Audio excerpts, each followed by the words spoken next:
Le soleil matinal filtrait doucement à travers les rideaux de la chambre de Théo, illuminant le visage serein du bébé de 6 mois qui dormait dans son berceau. Sophie, sa mère, l'observait avec un mélange d'amour et d'appréhension. Elle savait que c'était son dernier jour avant de retourner au travail, et l'anxiété grandissait en elle. « Tu es sûre d'être prête à reprendre ?» demanda Antoine, son mari, entrant dans la chambre et la serrant dans ses bras. Sophie soupira, se blottissant contre lui. « Je ne sais pas, Antoine. C'est si difficile de le laisser. » Antoine embrassa son front tendrement. « Je sais, mon amour. Mais tu te souviens? Nous avons trouvé la nounou parfaite. Isabelle a d'excellentes références et elle a semblé adorer Théo. » À ce moment, un miaulement doux attira l'attention du couple. Minette, la chatte siamoise de la famille, entra dans la chambre avec son allure élégante et sauta dans le berceau, se blottissant contre Théo. Sophie sourit. Au moins, on sait que Minette va veiller sur lui. Le reste de la journée passa dans un tourbillon d'activités. Sophie révisa les instructions pour Isabelle pour la 1000e fois, tandis qu'Antoine organisait les derniers détails pour le retour de sa femme au cabinet d'architecture où ils travaillaient tous les deux. Le soir, après que Théo se fut endormi, le couple s'assit sur le balcon de leur appartement, observant les lumières de Paris. Minette reposait sur les genoux de Sophie, ronronnant doucement. « Tu sais, » commença Sophie, caressant la chatte, « parfois je pense que Minette comprend tout ce qui se passe autour d'elle. Regarde comme elle est devenue proche de Théo depuis sa naissance. » Antoine rit. « Elle est intelligente, c'est vrai. Mais n'exagère pas, Sophie. C'est juste son instinct protecteur. » Le lendemain matin, la nervosité était palpable. Isabelle arriva ponctuellement à 7h30, avec un sourire chaleureux et un sac à dos. « Bonjour Sophie. »« Bonjour Antoine. Où est notre petit prince ?» demanda-t-elle joyeusement. Sophie la guida jusqu'à la chambre de Théo, détaillant la routine du bébé. Minette observait tout du haut de la commode, ses yeux bleus fixés sur la nouvelle personne dans son territoire. Quand Isabelle s'approcha du berceau pour prendre Théo, quelque chose d'inattendu se produisit. Minette sauta de la commode, se plaçant entre la nounou et le bébé, sifflant et crachant. « Minette !» s'exclama Sophie, surprise. « Excusez-moi, Isabelle, elle n'a jamais fait ça avant. » Isabelle recula d'un pas, visiblement perturbée. « Ce n'est rien, ce doit être juste son instinct protecteur. Je suis sûr que nous allons vite nous habituer l'une à l'autre. » Antoine entra dans la chambre, attiré par le bruit. « Tout va bien ici ?» Sophie expliqua rapidement ce qui s'était passé, tout en prenant Minette dans ses bras pour la calmer. La chatte, cependant, gardait les yeux fixés sur Isabelle, les oreilles en arrière, en signe clair de méfiance. « Désolé pour ça, Isabelle, » dit Antoine. « Minette est généralement très douce. Ce doit être juste le stress du changement de routine. » Isabelle acquiesça, mais son sourire semblait un peu forcé. « Bien sûr, je comprends. Ne vous inquiétez pas, je suis sûre que nous serons bientôt grandes amies, n'est-ce pas, Minette ?» Elle tendit la main pour caresser la chatte, mais Minette l'esquiva, sautant des bras de Sophie et sortant rapidement de la chambre. Le couple échangea des regards inquiets, mais il n'y avait pas de temps pour discuter du sujet. Ils devaient partir pour le travail. « N'hésitez pas à nous appeler si besoin, » dit Sophie, embrassant le front de Théo. « Tous les numéros sont sur le réfrigérateur. »« Ça, d'accord, » répondit Isabelle, prenant Théo dans ses bras. « On va bien s'amuser, n'est-ce pas, mon petit ?» Alors que Sophie et Antoine sortaient, ils remarquèrent tous deux Minette assise dans le couloir, observant intensément la porte de la chambre de Théo. Il y avait quelque chose dans son regard qui semblait presque humain. Dans l'ascenseur, Sophie ne put contenir son inquiétude. « Antoine, tu n'as pas trouvé étrange le comportement de Minette ?» Antoine hésita un instant. « C'était inhabituel, oui. Mais ce doit être juste de la jalousie. Tu te souviens comment elle était quand on a ramené Théo à la maison ? Laisse-lui le temps. » Sophie acquiesça, mais une sensation désagréable persistait en elle, tandis qu'ils se dirigeaient vers le travail. Quelque chose lui disait qu'il y avait plus dans cette situation qu'il n'y paraissait, et elle ne pouvait ignorer l'instinct maternel qui criait au fond d'elle. La journée au bureau passa lentement, Sophie vérifiant constamment son téléphone à la recherche de messages d'Isabelle. Les nouvelles étaient brèves et rassurantes, mais ne parvenaient pas à calmer complètement son anxiété. Pendant ce temps, à la maison, une dynamique particulière se développait entre Isabelle, Théo et Minette. La chatte refusait de s'éloigner du bébé, observant chaque mouvement de la nounou avec une intensité presque surnaturelle. Alors que le soleil commençait à se coucher, Sophie et Antoine rentraient chez eux, impatients de revoir leur fils, et d'entendre comment s'était passée sa première journée avec la nouvelle nounou. Ils étaient loin de se douter qu'ils étaient sur le point de plonger dans un mystère qui allait changer le cours de leur vie. Les jours se transformèrent en semaines, et la routine chez les Dubois commença à s'installer. Sophie et Antoine se relayaient pour rentrer plus tôt à la maison, impatients de passer du temps avec Théo. Cependant, une tension subtile flottait dans l'air, alimentée par le comportement de plus en plus étrange de Minette. Un jeudi après-midi ensoleillé, Sophie rentra plus tôt que d'habitude. En ouvrant la porte, elle fut accueillie par un silence inhabituel. Généralement, à cette heure, Théo babillait joyeusement, ou Isabelle lui fredonnait une chanson. « Isabelle, Théo » appela Sophie, sentant une oppression dans sa poitrine. Un miaulement urgent vint de la chambre du bébé. Sophie courut, le cœur battant à tout rompre. En ouvrant la porte, elle trouva Minette griffant frénétiquement la fenêtre fermée. Théo était dans son berceau, pleurant doucement, le visage rouge d'avoir tant pleuré. « Mon chéri !» s'exclama Sophie, prenant son fils dans ses bras. « Où est Isabelle ?» Comme pour répondre à sa question, on entendit le bruit de la chasse d'eau dans la salle de bain adjacente. Quelques secondes plus tard, Isabelle sortit, semblant surprise de voir Sophie. « Oh, Madame Dubois, je ne vous ai pas entendu arriver, » dit-elle, un sourire rapide traversant son visage. Théo dormait, et j'en ai profité pour aller aux toilettes rapidement. Sophie fronça les sourcils. « Mais il pleure !» Isabelle parut sincèrement confuse. « Vraiment ? Je vous jure qu'il dormait quand je l'ai laissé. Il a dû se réveiller à l'instant. » Minette, qui jusque-là avait griffé la fenêtre, sauta au sol et se plaça entre Sophie et Isabelle, les poils hérissés. « Minette se comporte comme ça tout le temps ?» demanda Sophie, remarquant la posture défensive de la chatte. Isabelle soupira. « Malheureusement, oui. Je ne sais pas ce que j'ai fait pour qu'elle ne m'aime pas. J'ai même essayé de lui donner des friandises, mais elle refuse. » Sophie hocha la tête, perplexe. Minette avait toujours été une chatte douce et amicale. Ce comportement était complètement anormal. Ce soir-là, après le départ d'Isabelle, et une fois Théo endormi, Sophie fit part de ses inquiétudes à Antoine. « Antoine, tu ne trouves pas ça bizarre ? Minette n'a jamais agi comme ça avant. » Antoine réfléchit un instant. « C'est inhabituel, oui. Mais Isabelle s'occupe bien de Théo, non ? Il a toujours l'air heureux et en bonne santé quand on arrive. »« Oui, mais... » Sophie hésita. « Aujourd'hui, quand je suis arrivée, Théo pleurait. Isabelle a dit qu'il venait de se réveiller, mais on aurait dit qu'il pleurait depuis un moment. » Antoine fronça les sourcils.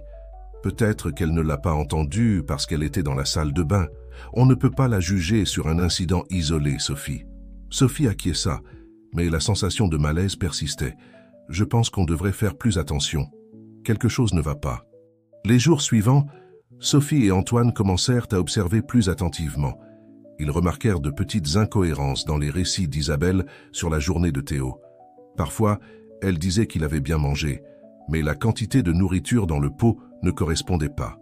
D'autres fois, elle affirmait qu'il avait dormi toute l'après-midi, mais les yeux du bébé étaient rouges de fatigue. Minette, quant à elle, devenait chaque jour plus protectrice. Elle quittait à peine Théo des yeux, observant Isabelle avec attention et méfiance. Une fois, alors qu'Isabelle changeait la couche de Théo, Minette sauta sur la table à langer et se plaça entre elle et le bébé, refusant de bouger. « Cette chatte devient impossible !» s'exclama Isabelle, clairement frustrée. Sophie, qui était à la maison ce jour-là, intervint rapidement. « Laissez-moi faire, Isabelle, pourquoi n'allez-vous pas préparer le biberon de Théo ?» En changeant son fils, Sophie remarqua quelque chose d'étrange. Il y avait une petite marque rouge sur le bras de Théo, comme si quelqu'un l'avait serré trop fort. Son cœur se serra. « Théo, mon amour, que s'est-il passé ?» murmura-t-elle, embrassant doucement l'endroit.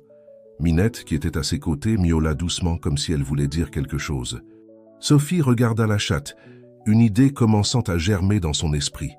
Ce soir-là, après avoir couché Théo, Sophie confronta Antoine. « Antoine, on doit faire quelque chose. J'ai trouvé une marque sur le bras de Théo aujourd'hui. On aurait dit que quelqu'un l'avait tenu très fort. » Antoine pâlit. « Tu penses que... » Sophie respira profondément. « Je ne veux accuser personne sans preuve, mais je suis de plus en plus inquiète. Et si Minette essayait de nous dire quelque chose ?» Antoine passa une main dans ses cheveux, visiblement perturbé. « Que proposes-tu » Après un moment de réflexion, Sophie répondit « Je pense qu'on devrait installer des caméras. Non pas pour violer la vie privée d'Isabelle, mais pour la sécurité de Théo. » Antoine accepta à contre-cœur. « D'accord, on va le faire, mais garde ça secret pour l'instant. On ne veut pas inquiéter Isabelle si on se trompe. » Le lendemain, pendant qu'Isabelle emmenait Théo se promener au parc, le couple installa discrètement des caméras dans la chambre du bébé et dans le salon. La décision leur pesait sur la conscience, mais le bien-être de Théo était leur priorité. Au fil de la semaine, la tension dans la maison augmentait. Minette continuait sa surveillance incessante, Isabelle semblait de plus en plus irritée par la chatte, et Sophie et Antoine attendaient avec impatience le moment de visionner les enregistrements. Ils étaient loin de se douter que les images capturées par les caméras allaient révéler des secrets qui changeraient leur vie à jamais, déclenchant une série d'événements qui mettraient à l'épreuve les limites de l'amour, de la confiance et de la protection familiale. Le week-end arriva, apportant avec lui un mélange de soulagement et d'appréhension pour Sophie et Antoine. Avec Isabelle en congé, ils auraient l'occasion de visionner les enregistrements des caméras, mais la peur de ce qu'ils pourraient découvrir leur pesait sur le cœur. Samedi matin, Théo dormant encore, le couple s'assit dans le salon, l'ordinateur portable ouvert entre eux. Minette, comme si elle sentait l'importance du moment, se blottit contre eux sur le canapé. « Prête ?» demanda Antoine, son doigt hésitant au-dessus du bouton de lecture. Sophie acquiesça, serrant la main de son mari. « Allons-y. » Les premières heures d'enregistrement semblaient normales. Isabelle nourrissait Théo, changeait ses couches et le mettait au lit. Cependant, à mesure qu'ils avançaient dans la vidéo, de petits détails commencèrent à attirer leur attention. « Regarde là », indiqua Sophie, se penchant en avant. Sur l'écran, Isabelle était dans la chambre de Théo, apparemment à la recherche de quelque chose dans les tiroirs, pendant que le bébé pleurait dans son berceau. Antoine fronça les sourcils. « Pourquoi est-ce qu'elle fouille dans nos affaires ?» Ils continuèrent à regarder, la tension augmentant à chaque minute. Dans une scène particulièrement troublante, ils virent Isabelle tenir Théo avec une force excessive lorsqu'il refusait de manger, faisant pleurer le petit de douleur. Sophie étouffa un sanglot. « Mon Dieu, Antoine, comment avons-nous pu ne pas remarquer ça avant ?» Mais le pire était encore à venir. Dans une séquence d'images du salon, ils virent Isabelle mettre des objets de la maison dans son sac, un petit vase en argent, quelques bijoux oubliés sur la table et même de l'argent du tirelire de Théo. « Elle nous vole !» s'écria Antoine, sa voix un mélange de colère et d'incrédulité. Minette, qui jusque-là observait silencieusement, laissa échapper un miaulement bas comme pour confirmer leur découverte. Sophie se tourna vers la chatte, les larmes aux yeux. « Tu le savais depuis le début, n'est-ce pas, Minette ? C'est pour ça que tu étais si protectrice. » Comme si elle comprenait, Minette s'approcha et frotta sa tête contre la main de Sophie, ronronnant doucement. Le couple continua à regarder, horrifié par chaque nouvelle révélation. Ils virent Isabelle négliger Théo pendant de longs moments, le laissant pleurer pendant qu'elle parlait au téléphone ou regardait la télévision. À un moment particulièrement alarmant, elle faillit laisser tomber le bébé en essayant de prendre un selfie. « Ça suffit », dit finalement Sophie, fermant l'ordinateur portable. « Je ne peux plus regarder ça. » Antoine la serra dans ses bras, la sentant trembler. « Qu'est-ce qu'on fait maintenant ?» Sophie s'écarta, ses yeux brillants de détermination. « On va la confronter. On ne peut pas laisser ça continuer un jour de plus. » Ils passèrent le reste du week-end à planifier comment aborder Isabelle. Ils décidèrent de la confronter lundi, dès son arrivée. En attendant, ils se relayèrent pour rester avec Théo, hésitant à le laisser seul, même une minute. Minette, quant à elle, semblait sentir le changement d'atmosphère. Elle restait encore plus près de Théo, comme pour compenser tout le temps où il n'avait pas pu le protéger correctement. Le dimanche soir, après avoir couché Théo, Sophie et Antoine s'assirent sur le balcon, contemplant la ville illuminée. « Comment avons-nous pu être aussi aveugles ?» demanda Sophie, la voix chargée de culpabilité. Antoine soupira, passant un bras autour de ses épaules. « On ne pouvait pas imaginer, Sophie. » Isabelle avait d'excellentes références, elle semblait si attentionnée. « Mais Minette savait, » murmura Sophie. « On aurait dû lui faire confiance dès le début. » À ce moment-là, comme si elle avait entendu son nom, Minette apparut sur le balcon, sautant sur les genoux de Sophie. La chatte les regarda tous les deux avec ses yeux bleus perçants, comme pour leur dire que tout irait bien. « Demain, on va arranger ça, » dit Antoine, caressant Minette. « On ne laissera rien arriver à notre fils. » Sophie acquiesça, ressentant un mélange de peur et de détermination. « J'ai peur de sa réaction, Antoine. Et si elle essaye de faire quelque chose ?»« On sera prêt, » la rassura Antoine. J'ai prévenu mon frère, tu te souviens? Il est policier et il sera là si on a besoin de lui. » Ils passèrent le reste de la soirée à revoir leurs plans, essayant de prévoir toutes les réactions possibles d'Isabelle. Minette resta avec eux tout le temps, comme une gardienne silencieuse. Le lendemain matin, l'air était chargé de tension. Sophie et Antoine avaient mal dormi, alternant entre vérifier Théo et répéter mentalement la confrontation à venir. À 7h25, ils entendirent le bruit de l'ascenseur arrivant à leur étage. Ils échangèrent un regard tendu. « C'est l'heure », dit Antoine, serrant la main de Sophie.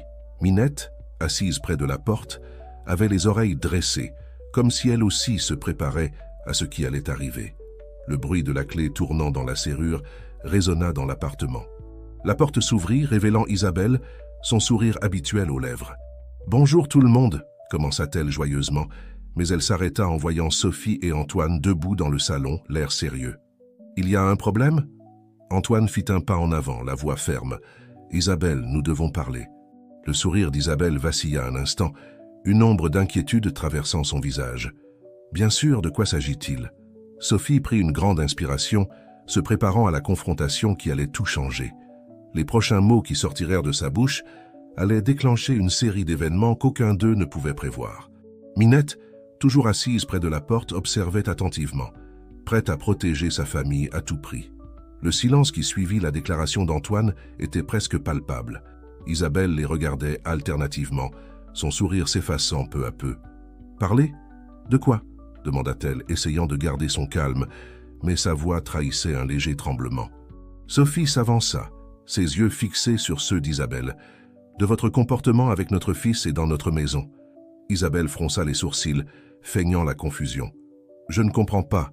Je m'occupe de Théo avec tout le soin et le dévouement possible. » Antoine croisa les bras. « Nous avons des preuves qui montrent le contraire, Isabelle. » Le visage de la nounou blêmit visiblement. « Des preuves ? Quel genre de preuves ?»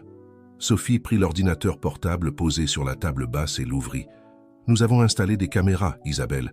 Nous avons tout vu. » Pendant un instant, Isabelle sembla sous le choc.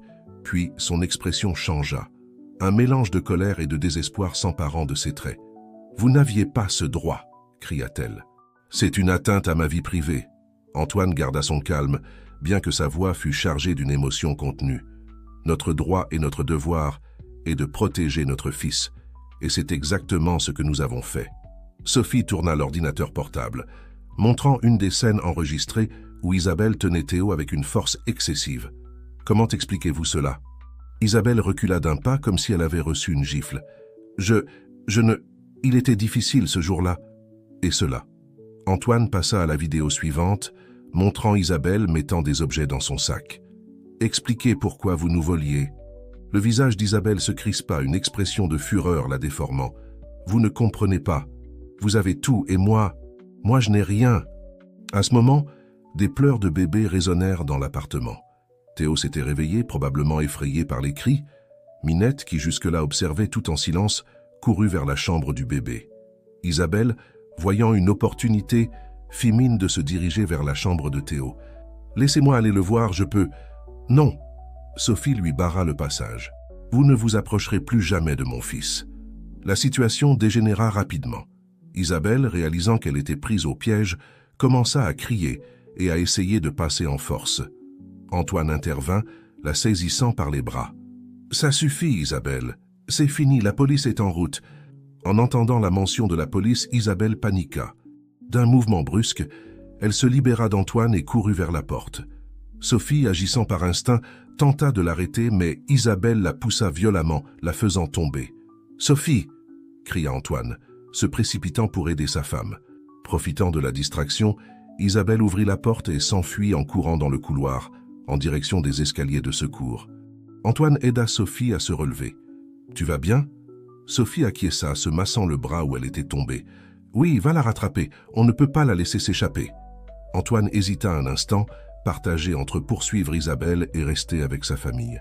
À cet instant, ils entendirent le son des sirènes se rapprocher. « La police est arrivée », dit-il soulagé. « Ils vont l'attraper. » Le couple courut vers la chambre de Théo, où ils trouvèrent Minette couchée près du berceau, telle une fidèle gardienne. Le bébé, étonnamment, avait cessé de pleurer et regardait la chatte avec curiosité. Sophie prit Théo dans ses bras, le serrant fort. « Tout va bien maintenant, mon amour, maman et papa sont là. » Antoine se joignit à l'étreinte, entourant sa famille. « C'est fini. Nous sommes en sécurité. » Quelques minutes plus tard, on frappa à la porte. C'était le frère d'Antoine, accompagné de 2 autres policiers. « Où est-elle » demanda-t-il en entrant dans l'appartement. Antoine expliqua rapidement ce qui s'était passé. Les policiers commencèrent immédiatement à fouiller l'immeuble et les environs. Pendant qu'ils faisaient leur déposition, Sophie et Antoine ne lâchèrent pas Théo des bras. Minette restait à proximité, observant attentivement chaque mouvement. Des heures passèrent. La police fouilla le quartier, mais il n'y avait aucune trace d'Isabelle. Elle semblait avoir disparu. Le soir, Théo enfin endormi et les policiers partis, Sophie et Antoine s'assirent épuisés sur le canapé. Minette sauta entre eux comme pour leur offrir du réconfort. « Qu'est-ce qu'on fait maintenant ?» demanda Sophie, la voix chargée d'inquiétude. Antoine soupira, caressant distraitement Minette. « Je ne sais pas, Sophie, mais une chose est sûre, on ne peut pas baisser la garde. Isabelle est toujours dehors. » Sophie acquiesça, un frisson parcourant son échine à la pensée des possibilités. « Tu penses qu'elle pourrait revenir? Essayer de nous faire quelque chose ?»« Je ne sais pas, » admit Antoine, « mais on ne va pas la laisser nous terroriser. On va renforcer la sécurité de l'appartement et rester vigilant. » Cette nuit-là, aucun des deux ne parvint à dormir correctement. Ils se relayèrent pour surveiller Théo, trouvant toujours Minette vigilante à côté du berceau. Les jours qui suivirent, la vie des Dubois fut rythmée par un mélange de soulagement et d'appréhension. Soulagement d'avoir découvert la vérité et protégé Théo, mais appréhension face à la disparition d'Isabelle. Ils étaient loin de se douter que ce n'était que le début d'une série d'événements qui allaient mettre à l'épreuve leurs forces en tant que famille et révéler des secrets encore plus profonds sur le passé d'Isabelle et ses véritables motivations. Les semaines qui suivirent la confrontation avec Isabelle furent un tourbillon d'émotions pour la famille Dubois. Sophie et Antoine se relayaient pour rester à la maison avec Théo, réticents à confier leur fils à qui que ce soit d'autre. Minette, quant à elle, semblait avoir endossé le rôle de gardienne à temps plein, s'éloignant rarement du bébé. Un samedi après-midi ensoleillé, tandis qu'Antoine jouait avec Théo sur le tapis du salon, Sophie décida de faire un grand nettoyage dans la chambre qu'Isabelle occupait. Elle espérait que cette activité pourrait l'aider à digérer les événements récents et peut-être à trouver un indice sur la disparition de l'ex-nounou. « Tu es sûre de vouloir faire ça toute seule ?» demanda Antoine, levant les yeux du puzzle qu'il assemblait avec Théo. Sophie acquiesça, déterminée. « J'ai besoin de le faire, Antoine. Pour moi-même. » Dans la chambre, Sophie commença à vider les tiroirs, triant les quelques affaires qu'Isabelle avait laissées derrière elle. C'est alors qu'en retirant le fond d'un des tiroirs, elle trouva quelque chose d'inattendu. Un petit carnet à couverture noire, soigneusement caché. Les mains légèrement tremblantes, Sophie ouvrit le carnet. Les premières pages étaient remplies de notes sur la routine de Théo, les horaires des biberons et des changes. Mais à mesure qu'elle avançait, le contenu changeait radicalement. « Antoine !» appela Sophie, sa voix mêlant choc et urgence. « Il faut que tu vois ça. » Antoine accourut dans la chambre, Théo dans les bras et Minette sur leurs talons. « Qu'est-ce qu'il y a? Qu'as-tu trouvé ?» Sophie lui tendit le carnet, les yeux écarquillés. « Ce n'est pas juste un journal intime, ce sont des plans pour enlever Théo. » Antoine blêmit, serrant son fils plus fort. « Mon Dieu, Sophie, qu'est-ce que ça dit d'autre ?» Feuilletant les pages avec précaution, Sophie lut à voix haute. « Il y a des notes sur nos habitudes, des détails sur l'immeuble, même sur nos familles. Elle nous étudiait, Antoine. Elle planifiait tout méticuleusement. » Minette, assise près d'eux, laissa échapper un miaulement bas, comme si elle comprenait la gravité de la situation. Antoine s'assit sur le lit, abasourdi. « Mais pourquoi? Pourquoi ferait-elle ça ?» Sophie continua à lire, son expression passant du choc à la confusion. « Attends, il y a quelque chose ici sur une dette, des sommes importantes, et un nom. Auguste Moreau. »« Auguste Moreau ?» répéta Antoine fronçant les sourcils. « Pourquoi ce nom me dit quelque chose ?» Sophie haussa les épaules, tout aussi perplexe. Elle continua à feuilleter le carnet jusqu'à ce qu'un morceau de papier tombe d'entre les pages. C'était une vieille photographie décolorée, montrant une jeune femme tenant un bébé dans ses bras. « Antoine, regarde ça, » dit Sophie, tendant la photo à son mari. « La femme, elle ressemble un peu à Isabelle, tu ne trouves pas ?» Antoine examina la photo attentivement. « Oui, il y a une ressemblance, mais elle a l'air plus jeune ici. Et qui est ce bébé ?» À ce moment-là, Minette, qui observait attentivement, s'approcha et renifla la photo, laissant échapper un miaulement agité. « Qu'est-ce qu'il y a, Minette ?» demanda Sophie, caressant la chatte. « Tu sens quelque chose ?» Antoine retourna la photo et remarqua une inscription au dos. « Pour Auguste, avec amour. Toujours tienne, Claire. »« Claire, » murmura Sophie. « Se pourrait-il que ce soit la mère d'Isabelle ?» Antoine se leva brusquement, tenant toujours Théo. « Sophie, je crois que je sais pourquoi le nom d'Auguste Moreau me disait quelque chose. Tu te souviens de ce scandale financier il y a quelques années? Un homme d'affaires qui a disparu après avoir été accusé d'une vaste escroquerie ?» Sophie écarquilla les yeux, la compréhension se lisant sur son visage. « Tu penses que… » « Je pense qu'on vient de se retrouver impliqué dans quelque chose de bien plus gros qu'on ne l'imaginait, » conclut Antoine, la voix chargée d'inquiétude.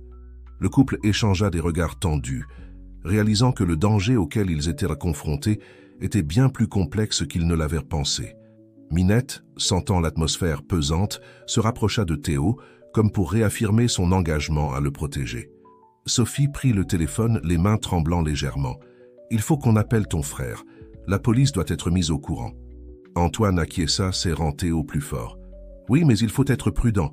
Si Isabelle est impliquée avec des gens dangereux, on ne sait pas jusqu'où ça peut aller. » Pendant que Sophie composait le numéro de son beau-frère, Antoine regarda par la fenêtre, observant la ville. La tranquillité de ce samedi après-midi contrastait cruellement avec la tempête d'inquiétude qui le tourmentait. Minette sauta sur le rebord de la fenêtre, ses yeux bleus fixés sur l'horizon, comme si elle aussi était en alerte face au danger qui pouvait rôder. La chatte laissa échapper un miaulement bas, presque comme une promesse silencieuse. Quoi qu'il arrive, elle serait là pour protéger sa famille. La découverte du carnet d'Isabelle et de la mystérieuse photographie avait ouvert une boîte de Pandore, révélant que le danger qui menaçait la famille Dubois était bien plus profond et complexe qu'il ne l'aurait jamais imaginé. Désormais, il se trouvait au cœur d'une toile de secrets, de mensonges et de crimes potentiels qui s'étendaient bien au-delà des murs de leur appartement. En attendant l'arrivée de la police, Sophie et Antoine se demandaient jusqu'où Isabelle irait pour atteindre ses objectifs, et qui d'autre pouvait être impliqué dans ce complot sinistre. Les réponses à ces questions promettaient d'entraîner la famille sur un terrain encore plus dangereux et imprévisible. Le commissariat bourdonnait d'activité lorsque Sophie et Antoine arrivèrent, Théo blotti dans les bras de sa mère et Minette confortablement installée dans sa caisse de transport. André Dubois, le frère d'Antoine et commissaire de police, les accueillit avec une expression grave. « Vous avez bien fait de venir immédiatement, » dit André, les conduisant vers une salle d'interrogatoire. « Ce que vous avez découvert pourrait être crucial pour une affaire bien plus importante que nous le pensions. » Assis autour d'une table recouverte de dossiers et de photographies, le couple raconta tout ce qu'ils avaient trouvé dans la chambre d'Isabelle. André écoutait attentivement, prenant des notes et échangeant parfois des regards significatifs avec sa collègue, l'inspectrice Carole Legrand. « Ce carnet, » commença André, feuilletant les pages avec précaution, « pourrait être la clé pour démanteler un réseau que nous surveillons depuis des mois. » Carole acquiesça, prenant la photographie que Sophie et Antoine avaient trouvée. « Auguste Moreau n'est pas seulement un homme d'affaires en fuite.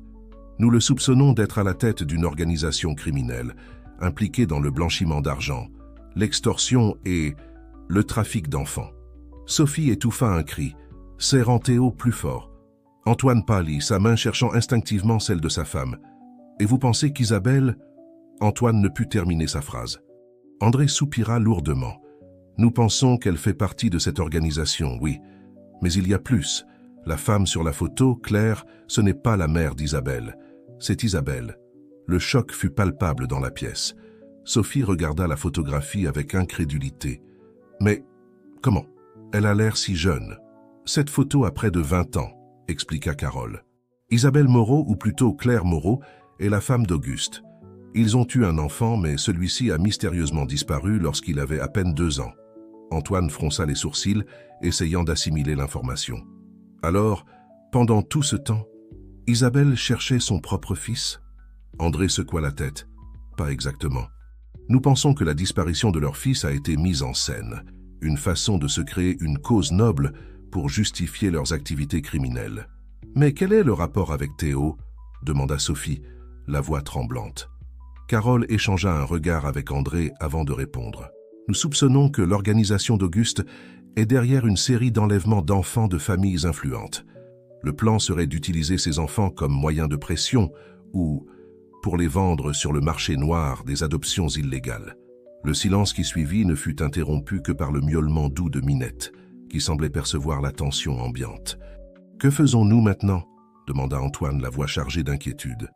André se leva, l'air déterminé. « Tout d'abord, nous allons assurer votre sécurité. Nous allons poster une équipe de surveillance devant votre immeuble et installer un système de sécurité renforcé dans votre appartement. »« Et pour Isabelle » questionna Sophie. « Nous suivons tous ses déplacements connus, » répondit Carole. « Mais elle est rusée et elle a des ressources.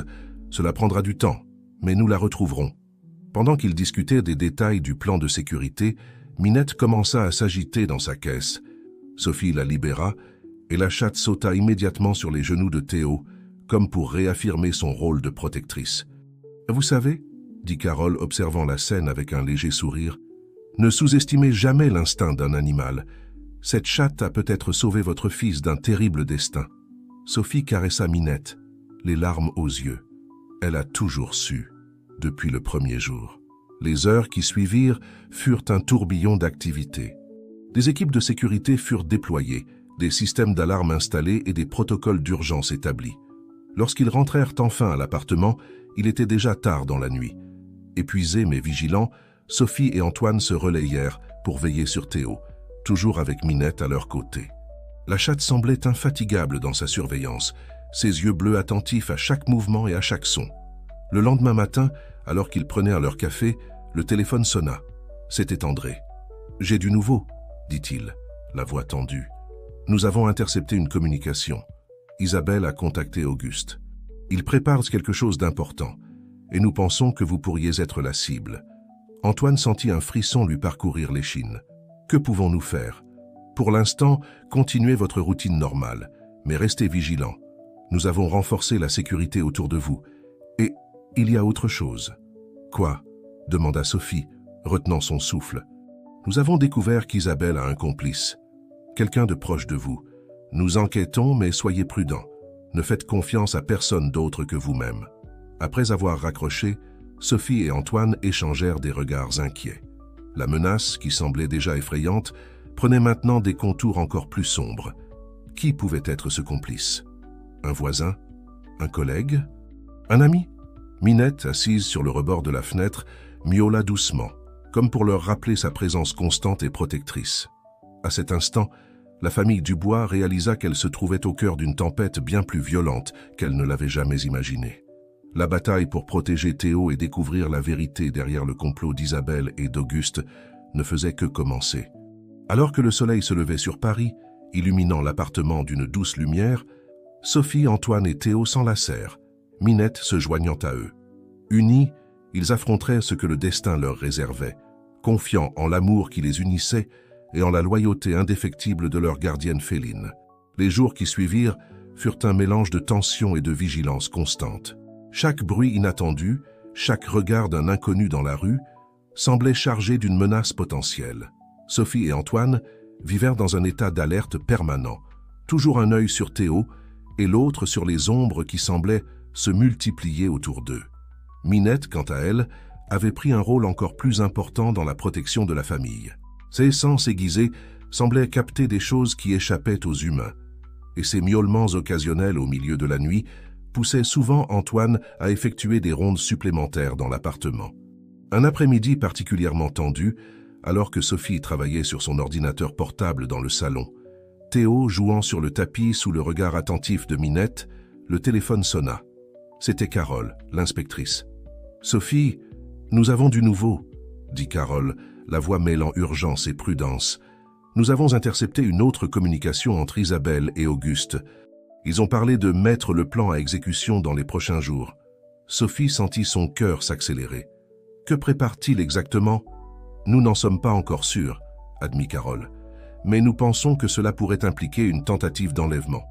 Vous devez redoubler de vigilance. » Après avoir raccroché, Sophie appela immédiatement Antoine, qui était au travail. « Antoine, il faut que tu rentres tout de suite. La situation devient critique. » En attendant l'arrivée de son mari, Sophie vérifia toutes les serrures et s'assura que le système d'alarme fonctionnait parfaitement. Minette, sentant l'anxiété de sa maîtresse, ne quitta pas Théo d'une semelle. Antoine arriva en un temps record, essoufflé et visiblement inquiet. « Qu'est-ce qui se passe, Sophie ?» Sophie le mit au courant de l'appel de Carole. Alors qu'ils discutaient des options qui s'offraient à eux, l'interphone sonna, les faisant sursauter. « Qui est-ce » demanda Antoine, prudent. « Livraison pour Madame Sophie Dubois », répondit d'une voix inconnue. Le couple échangea un regard inquiet. Ils n'attendaient aucune livraison. « N'ouvre pas », chuchota Sophie. « Ça pourrait être un piège. » Antoine acquiesça, mais la curiosité et la peur les rongeaient. Et si c'était important? Et si ce n'était qu'une livraison innocente? À ce moment-là, Minette se mit à gronder doucement, les poils hérissés, fixant la porte. Le comportement inhabituel de la chatte fut le signe dont ils avaient besoin. Antoine appela immédiatement André, l'informant de la situation suspecte. En quelques minutes, des voitures de police encerclèrent l'immeuble et des agents spécialisés investirent le hall d'entrée. Le supposé livreur fut appréhendé et une enquête rapide révéla qu'il était en réalité un associé connu d'Auguste Moreau. Dans son colis, la police trouva du matériel d'écoute et un plan détaillé de l'appartement des Dubois. « Vous avez eu beaucoup de chance, » dit André, une fois la situation maîtrisée. « Si vous aviez ouvert la porte… » Sophie serra Théo dans ses bras, les larmes aux yeux. « C'est grâce à Minette. Elle a senti que quelque chose n'allait pas. » André regarda la chatte avec un nouveau respect. « On dirait bien que vous avez un ange gardien à 4 pattes. » Les jours suivants, la sécurité autour de la famille fut renforcée. Des agents en civil furent postés dans l'immeuble et un système de surveillance de pointe fut installé dans l'appartement. Malgré les précautions, la peur persistait. Chaque ombre semblait cacher une menace, chaque inconnu un ennemi potentiel. La tension constante commençait à affecter Sophie et Antoine, qui peinaient à dormir ou à se concentrer au travail. C'est lors d'une nuit particulièrement difficile, alors que Théo avait du mal à s'endormir, que quelque chose d'inattendu se produisit. Minette, qui montait généralement la garde dans la chambre du bébé, courut soudainement vers le salon, miaulant avec insistance. Intrigué, Antoine suivit la chatte. Minette le conduisit jusqu'à la bibliothèque et commença à griffer une section spécifique. Curieux, Antoine retira quelques livres et, à sa grande surprise, découvrit un petit appareil dissimulé derrière eux. « Sophie !» cria-t-il, la voix tremblante. « Je crois qu'on a trouvé le complice d'Isabelle. » Sophie accourut dans le salon, Théo dans les bras. En voyant l'appareil, elle pâlit. « C'est un micro ?» Antoine acquiesça sombrement. « On dirait bien, et je parie qu'il y en a d'autres cachés dans l'appartement. » La réalisation les frappa de plein fouet. Quelqu'un de proche, quelqu'un ayant accès à leur domicile, travaillait avec Isabelle et Auguste. Mais qui? Un ami? Un membre de la famille? La liste des suspects semblait interminable. Pendant qu'Antoine appelait André pour lui faire part de la découverte, Sophie regarda Minette avec gratitude et admiration. Une fois de plus, l'intuition féline avait protégé sa famille. La nuit avançait, et tandis que la police passait l'appartement au peigne fin à la recherche d'autres appareils, la famille Dubois se retrouva à la croisée des chemins. Ils ne pouvaient ne plus faire confiance à personne d'autre qu'à eux-mêmes et à leur fidèle gardienne féline. Assis dans le salon, Théo, enfin endormi, et Minette, vigilante à leur côté, Sophie et Antoine faisaient face à la dure réalité. L'étau se resserrait, et la bataille finale contre Isabelle et Auguste était sur le point de commencer. Mais avec Minette à leur côté et l'amour qui les unissait, ils étaient déterminés à protéger leur fils et à démanteler le complot qui menaçait de détruire leur famille.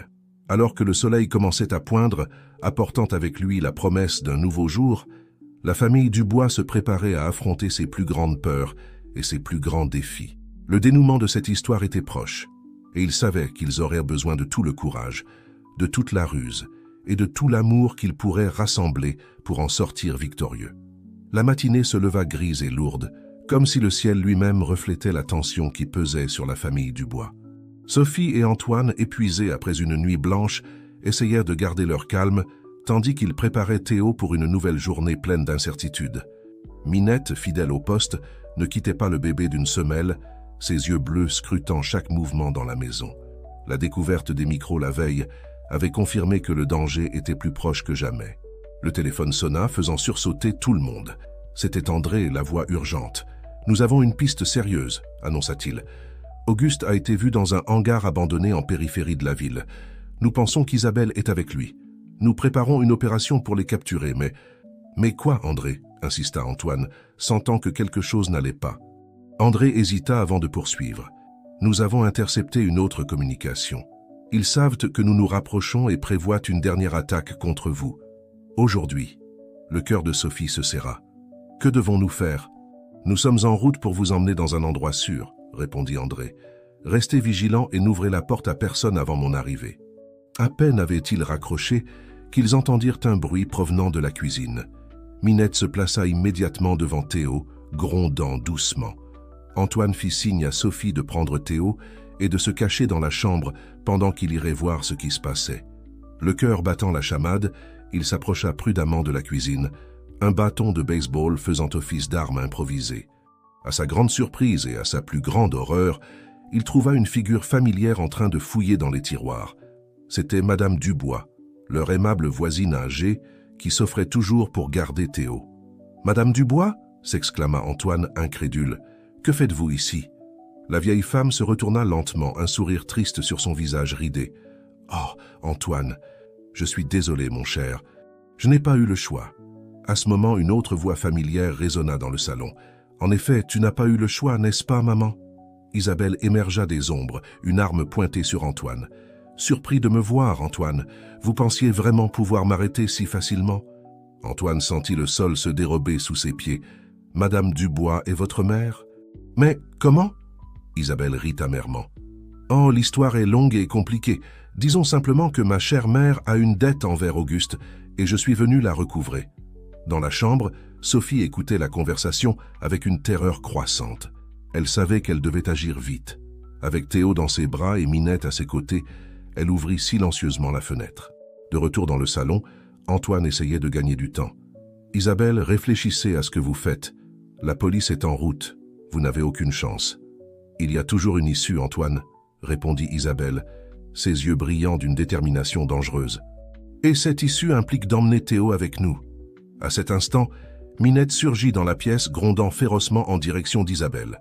La distraction fut suffisante pour qu'Antoine se jette sur elle, faisant tomber l'arme de sa main. Une lutte acharnée s'ensuivit.